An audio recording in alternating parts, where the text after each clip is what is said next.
नमस्कार। मैं सुनीता कथा मंथन में आप सबका स्वागत करती हूँ। कथा मंथन में आज सुनिए कमलेश्वर जी की कहानी सीने का दर्द। कमलेश्वर जी की अन्य कहानी आपको हमारी प्लेलिस्ट से मिल जाएंगी। लिंक आपको आई बटन पर मिल जाएगा। अभी मैं जिसके पास से लौटा हूँ, तस्वीरें का यह एल्बम उसी ने ही दिया है। मेरा मन बहुत उदास है। इस वक्त मैं सिर्फ तकिए में सिर छिपाकर चुपचाप लेटा रहना चाहता हूँ और चाहता हूँ कि कॉटेज की सीढ़ियों पर किसी भी मरीज की आहट ना हो, ना कोई फोन आए और ना इमरजेंसी का कोई केस। पर रात के राउंड पर मुझे जाना होगा। हर मरीज मेरी राह देख रहा होगा। मुझे देखकर मरीजों के चेहरे पर धीरज के भाव आ जाते हैं। उनकी दर्द भरी आंखों से राहत की किरणें फूटने लगी हैं। किरणें। पर मुझे देखकर किरण अधीर हो उठी थी। बिस्तर से तो नहीं उठ पाई, पर उसके चेहरे पर दर्द की छायाएं और भी गहरी हो गई थी। साफ तकिए पर किरण सिर रखे चुपचाप लेटी थी। उसके वही भूरे भूरे बाल एक तरफ से ढीले होकर माथे पर उठे हुए थे और बहुत ही ढीले बंधे हुए रूखे रूखे जुड़े के बाल पंखे की हवा में रेशमी डोरों की तरह फिसल रहे थे। मैंने उसे दरवाजे से घुसते ही देखा तो वह एकाएक बहुत विचलित सी हुई, फिर धीरे से मुस्कुराई और उसकी थरथराती हुई उंगलियों ने माथे पर आई पसीने की बूंदों को हल्के से पोंछ लिया था।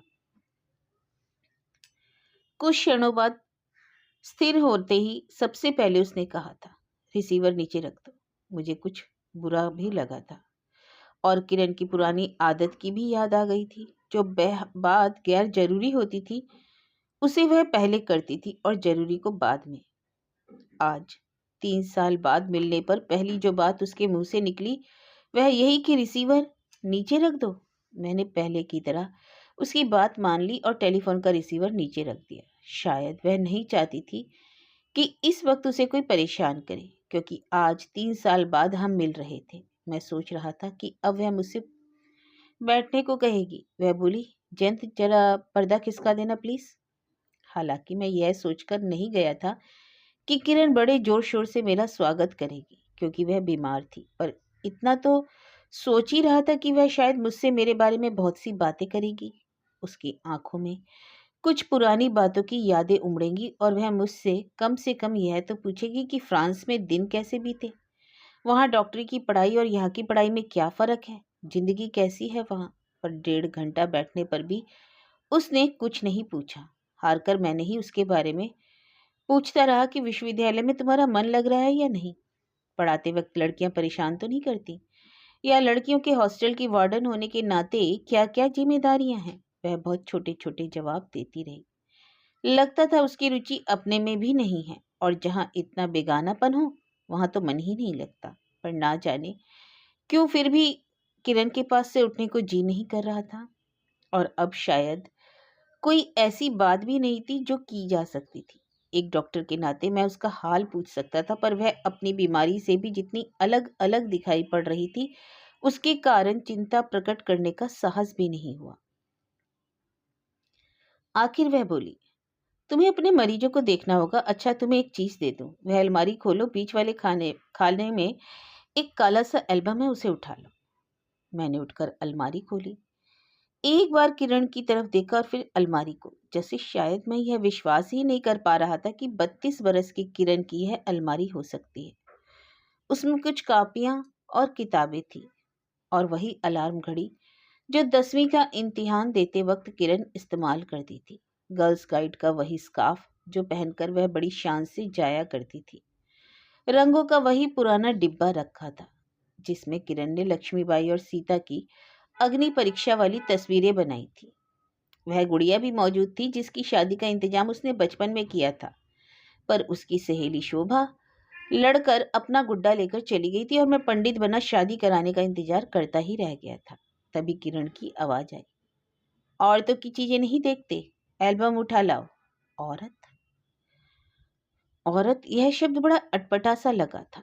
एल्बम उठाते उठाते गहरी नजरों से मैंने अलमारी को फिर देखा और ना जाने क्या क्या था उस अलमारी में। इतनी चीजें और इस बेतरतीबी से पड़ी थी कि कुछ भी एक नजर में साफ नहीं होता था। मेरा मन पुरानी तारीखों में भटकने लगा।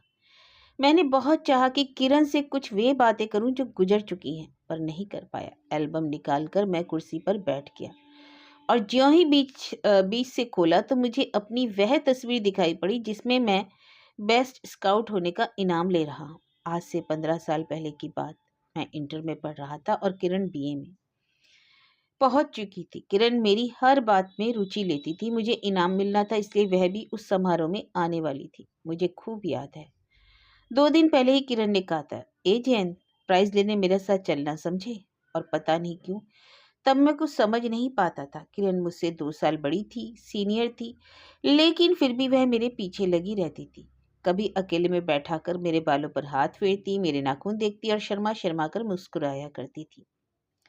पर प्राइज वाले दिन उसे बुखार आ गया था और मैं अकेला ही गया था। लौटकर अपने घर जाने से पहले मैं किरण के पास पहुंचा था। उसने मेरे पुरस्कार वाला कप अपने तपते हुए हाथों में नरम कबूतर की तरह दाब लिया था और कई क्षणों तक मुझे देखती रही थी। मैंने उसके माथे पर हाथ रखा। वह बुरी तरह जल रहा था। मैंने पूछा था, माथा दुख रहा है? हाँ, उसने कहा था। फिर कप मुझे देते हुए बोली थी, इसे बहुत संभाल कर रखना। मैं उसके सिर के पास चिपका हुआ बैठा था और उसकी जलती हुई सांसें महसूस कर रहा था। किरण दर्द से कर्रा रही थी। मैंने सिरहाने से बाम उठाकर उसके माथे पर लगाया तो उसने आंखें मूंद ली। पसीजे हुए पलक तितली की तरह थरथरा रहे थे। मैंने पूछा, कुछ आराम मिला? हाँ, कहने के एक क्षण बाद ही वह फिर कर रही थी। उसने दोनों हाथ अपने सीने पर कस लिए। उसकी सांसें तेज हो गई। मैंने कुछ घबराकर पूछा था, क्यों, कहीं और दर्द हो रहा है? हाँ, सीने में बहुत दर्द है, पसीजी हुई पलकें बंद किए हुए बोली। मैंने उसकी गर्दन के नीचे सीने पर हाथ रखते हुए कहा, यहाँ और नीचे, और मेरे हाथ बढ़ाते ही चिटकिनी के बटन ढीले टाकों की तरह खुल गए और किरण की पसीजती गर्म देह की गहराइयों ने मेरा हाथ कांप कर जड़ हो गया। मैंने कुछ भी नहीं देखा। किरण ने तकिए में एक और मुंह गड़ा लिया था। शायद मेरी उंगलियां कुछ थरथराई और हथेली में ठंडी जलन हुई थी और मैं चाहे अनचाहे हाथ नहीं हटा पाया। सूखते गले से मैंने पूछा था, अब कैसा लग रहा है?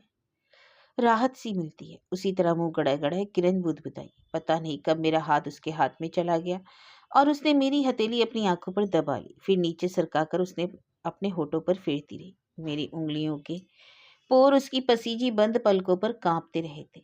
मेरे जाते वक्त भी उसने आंखें नहीं खोली थी। उसके बाद जब भी मैं उससे मिलता बेहद निकटता महसूस करता और उसके बाद बहुत नजदीक सटकर बैठने की कोशिश में ही रहता। और एक दिन जब वह कुछ उदास थी, मैंने पूछा, क्यों, क्या हुआ? इससे ज्यादा पूछ सकने के लिए शब्द नहीं थे मेरे पास, पर इन सीमित शब्दों में कुछ छिपा हुआ था। किरण कराहने का अभिनय करके मुस्कुरा दी और उसके बाद मुझे डॉक्टरी पढ़ने के लिए उसी ने उकसाया था और मैं 2 साल बाद लखनऊ मेडिकल कॉलेज में चुन लिया गया था।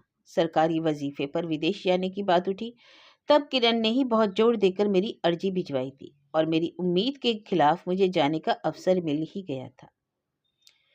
उन्हीं दिनों मेरी शादी के लिए कुछ तस्वीरें आई थी और माँ से लेकर मुझे किरण ने ही एक एक तस्वीर दिखाई थी और बोली थी, क्यों, कोई है तुम्हारे लायक? मैं देखता रह गया था। एक तस्वीर की ओर इशारा करके मैंने मजाक में कहा था, यह बुरी तो नहीं है? तब किरण के चेहरे पर कुछ ऐसे भाव आए जैसे वह मुझे परख रही हो। फिर धीरे से बोली, ये तस्वीरें माँ को लौटा देना। मैंने इनकार किया तो वह लेकर चली गई। धीरे धीरे ऐसा लगा कि किरण की छाव मुझसे दूर होती गई और जब भी वह मुझे देखती तो मेरी आंखों में वह कुछ खोजने की कोशिश करती और खामोश रहती। उसकी वह खामोशी मैं फिर तोड़ नहीं पाया। विदेश से लौटने के बाद सिर्फ यही पता चला कि किरण ने शादी से इनकार कर दिया है और किसी विश्वविद्यालय में लेक्चरर हो गई है। आज इलाहाबाद के इस अस्पताल में आए हुए मुझे 10 महीने से ऊपर हो रहे हैं, पर मुझे किरण की याद नहीं आई। माला यही थी, शायद इसलिए भी। जब से माला कुछ दिनों के लिए घर गई है तब से रोज मुझे किरण का ध्यान आता था, पर मैं उससे अकस्मात ही मिलना चाहता था, लेकिन ऐसा नहीं हो पाया। और आज सुबह जब मैं अपने को रोक नहीं पाया तो मैंने उसके विभाग में फ़ोन किया और मुझे पता चला कि वह बीमार है और अपने हॉस्टल के कॉटेज में है। पता नहीं क्यों मैं चलाया। कभी कभी पुरानी यादें लंबी दूरियों तक खींच ले आती हैं और बड़ी पीड़ा दे जाती हैं।